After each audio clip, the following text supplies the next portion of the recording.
Well, say hello to the person next to you and take your seats, everybody.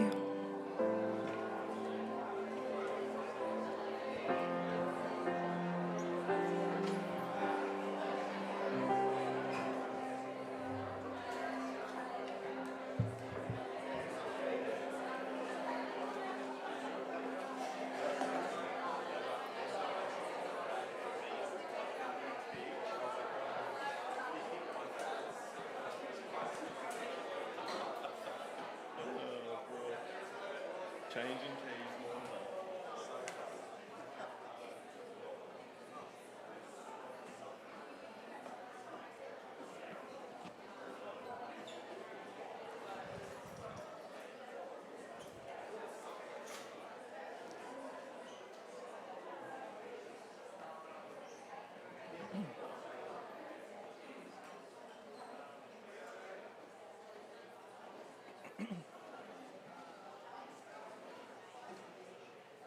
Good morning, everyone. My name is Yoshia, and I'm an assistant minister here at St. Thomas and Port Anglican. Can I have a slide, please, Jara? We have been going through the First Corinthians, and then last week preached from the chapter 6. So today is my turn to go through the 7 with you guys. So chapter 7, Paul starts the chapter with now for the matters you wrote about. So that's the beginning. So obviously, Corinthian church asked lots of questions. And Paul is replying those questions to those churches. And so we can assume there was another letter before went to the church. And did you know Paul actually wrote at least 4 different letters to Corinthian church? And first one, of course, it's the First Corinthians. There the First Corinthians is the one, but in that letter, Paul said, "I have written these things previously." So Paul had written another letter to Corinthian church, but it's missing. It would be interesting to know what he wrote to those churches. And so First Corinthians is the second letter that Paul wrote to that church.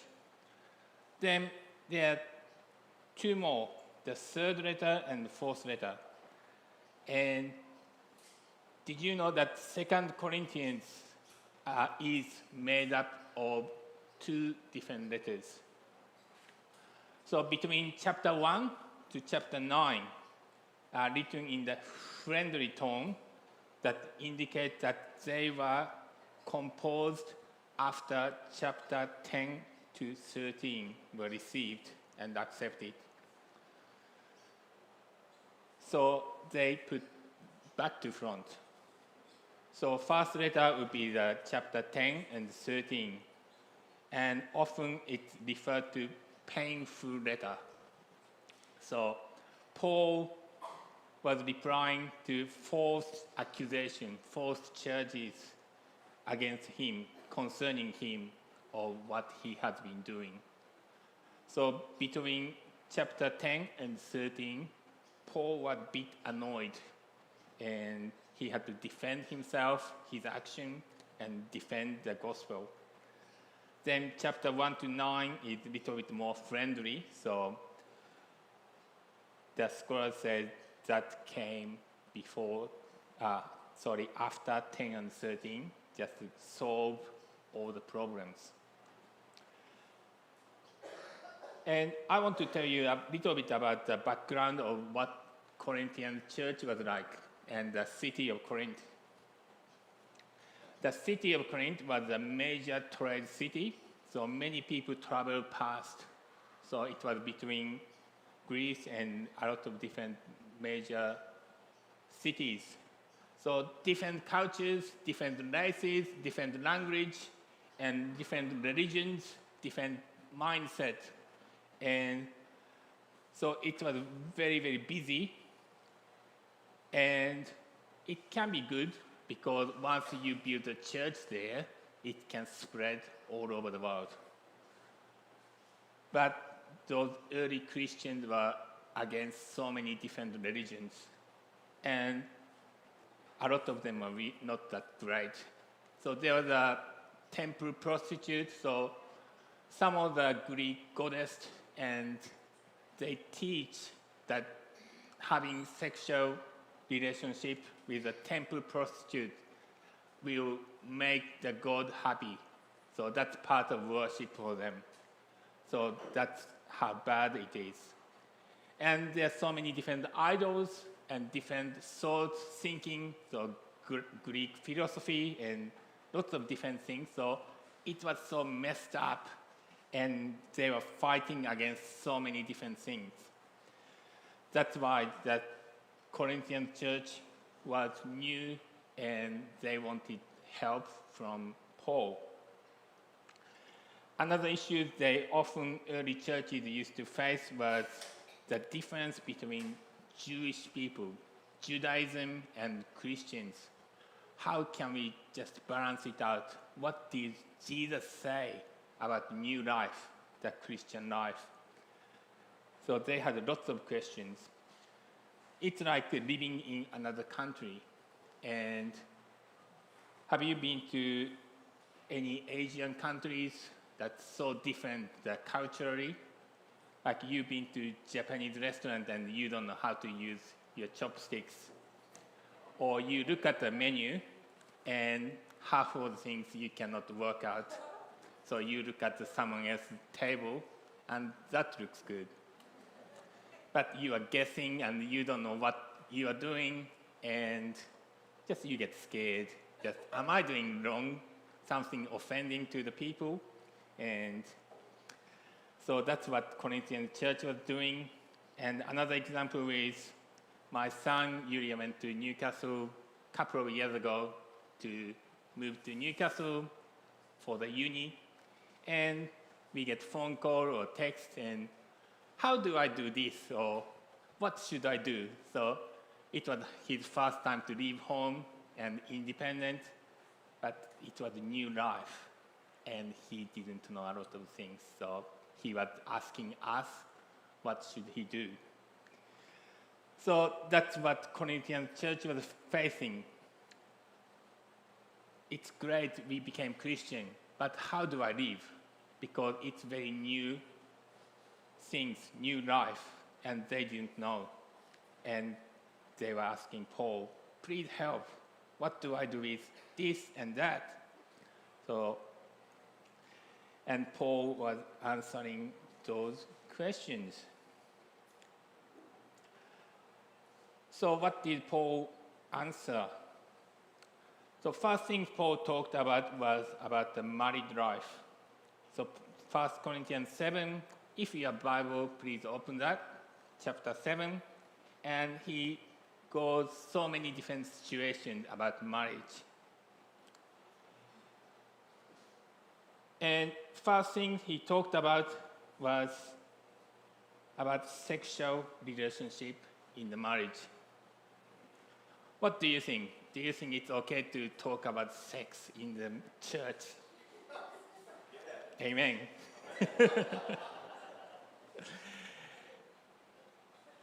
When God created the world, and he said everything was good, he made Adam and Eve. And the sexual relationship was there before the fall. James 1:17 said, every good and perfect gift is from above, coming down from the Father of the heavenly lights, who does not change like shifting shadows. So a lot of bad things we see in the world now are distorted, and it's not used or represented as God intended. For example, God created medicine or the chemical reactions to help us. medicine can be made from different natural resources, materials to heal and improve our health. However, some people use it to achieve the chemical high, and when they are doing that, they destroy their bodies, the drug abuse. And other things like the rainbows. When you think about rainbows, what comes into your mind? The society changed the image of rainbow, the crystals,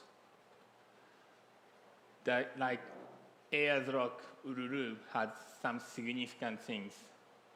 But God created everything. And later on, the men added another meaning and distorted for the youth and just messed beautiful creation. And sexual relationship is one of those. It was beautiful, it was a gift from God, and it was for man and wife. And the humans took that out of the marriage to gratify their selfish need and made it dirty, impure. But the sex itself is beautiful, the gift from God. When our kids were little and we taught them the sexual act is something pure and need to be respected. And if you love the girl, you love enough to treat her special. So keep it pure until you get married. Because God made it very special and the gift for us. And then he moved on to Paul sees the celibacy, being single, is good because he can dedicate his life to God.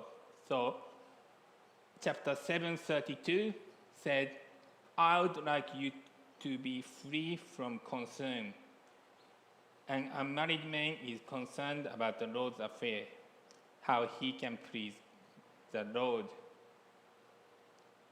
So getting married, having wife or husband is a lot of work. Is my wife here? Yes, she is. She said, I'm a lot of work, and I agree. But when you are single, you can do whatever you want.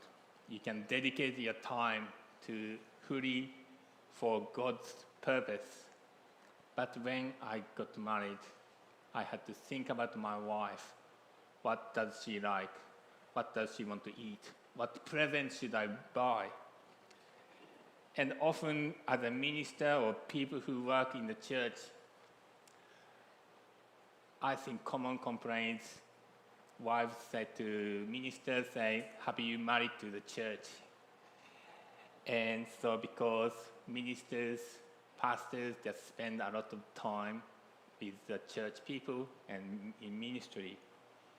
And we tend to forget the family and the wife, so I had to adjust so many times, keep coming back to my family and put boundary there. But just Paul is saying, there is a cost to be married, and there is a reward to be married. It's great, lots of great things, but when you get married, you have to spend time, spend your attention to your wife, your husband, and your kids. But he wasn't against the marriage. That in Genesis, God said, man shall not be alone. That's why God brought Eve for Adam. But why did Paul mention this? I don't know what Corinthian church asked him question. He didn't say that. But in the Jewish society, Jewish cultures, there is a thought behind it that everyone should be getting married and having lots of kids. And if you are single, people will look at you and what's wrong with you? Why are you single? So there is a pressure from that society, from that culture. And Paul is saying, it's okay to stay single if God has given you the gift of being single. But if you have sexual desire and you cannot keep it pure, then you should get married. So I believe that's why Paul was mentioning about these things. Then he went on to saying, if you are married, you respect each other even in the sexual life. That's why when Paul said, verse 4, the wife does not have authority over her own body, but yield it to her husband. In the same way, the husband does not have authority over his own body, but yield it to his wife.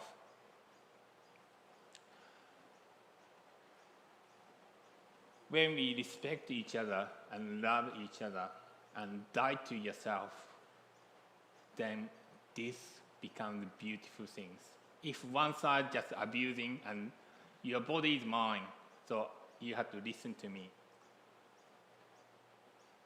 that's wrong. But when both parties, both partners, respecting each other, loving each other, thinking about each other, that works perfectly. And caring for each other. And that's a beautiful marriage. And Paul instructs Corinthians, do not withhold sex unless you choose to agree and focus on God. Do not use that against each other. And I believe that Paul is talking about don't use the marriage for your own, don't use it for fighting each other. And marriage is pure and sex is pure and for each other.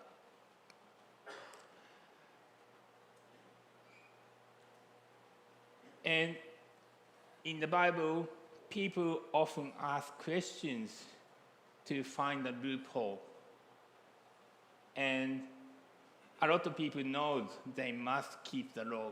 There are the rules about marriage. But they try to find a way to divorce people, try to cut off. And Jesus replied once, I tell you that anyone who divorces his wife except for sexual immorality and marries another woman commits adultery. When Pharisees or someone asking, what should I do about divorce? And Jesus knew the motive, the thoughts behind it, their selfish intent.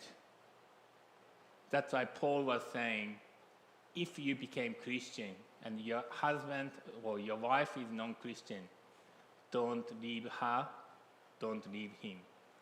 Your action will sanctify the other person. And if they choose to leave, then that's fine.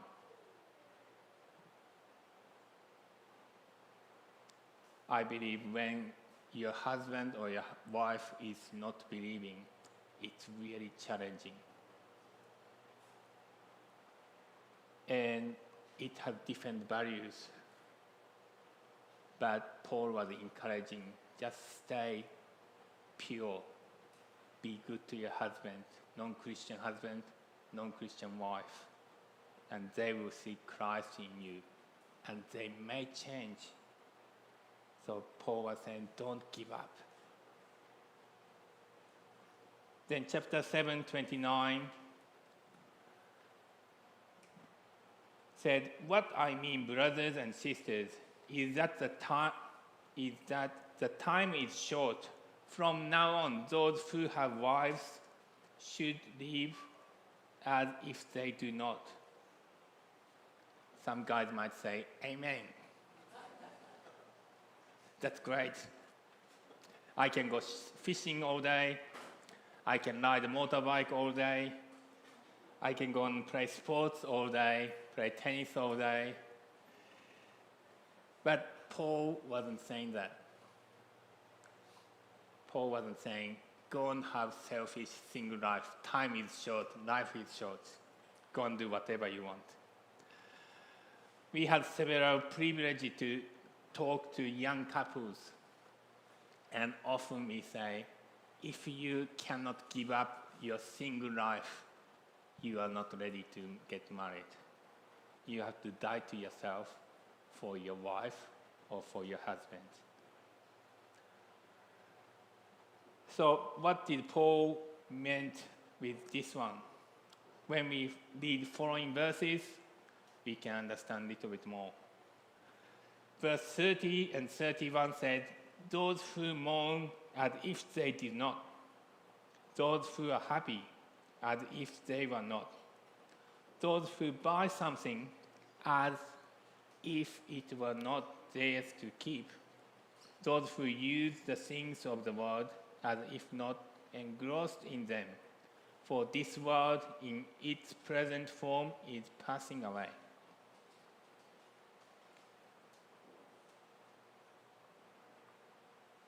Can you understand this?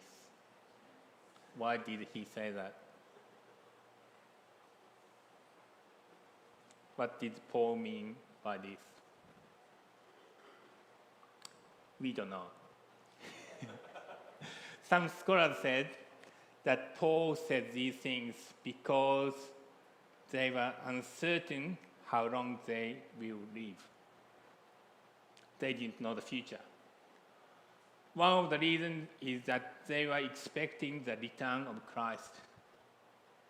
They thought Jesus will come back soon, so time is short.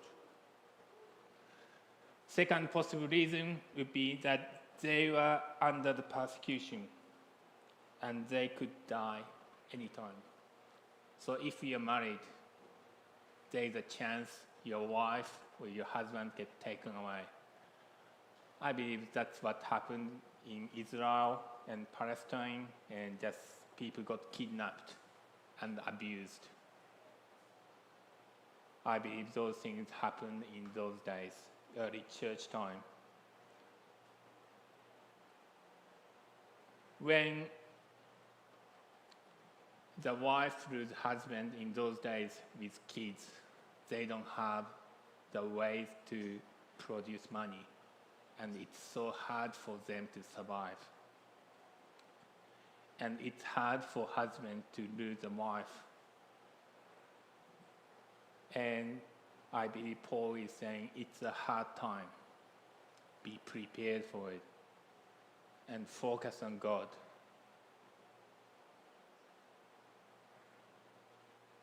There is no time to waste. Time is short. What's important for you? Everything in the world will pass away. Don't focus on material things. Don't focus on your personal pleasures, but focus on what is important. Another theme through chapter 7 is getting to know our identity. It is hard to live in the pagan world. In Corinthians, church was in the middle of mixed up mess. In religions, in society, and thoughts. So chapter 7:17 said, nevertheless, each person should live as a believer in whatever situation the Lord has assigned to them, just as God has called them. This is the rule I lay down in all churches. So he said he tell this advice to every single church he planted, he visited. So it must be important. Just stay where you are, where Lord has assigned. Then verse 18, was the man already circumcised when he was called? he should not become uncircumcised.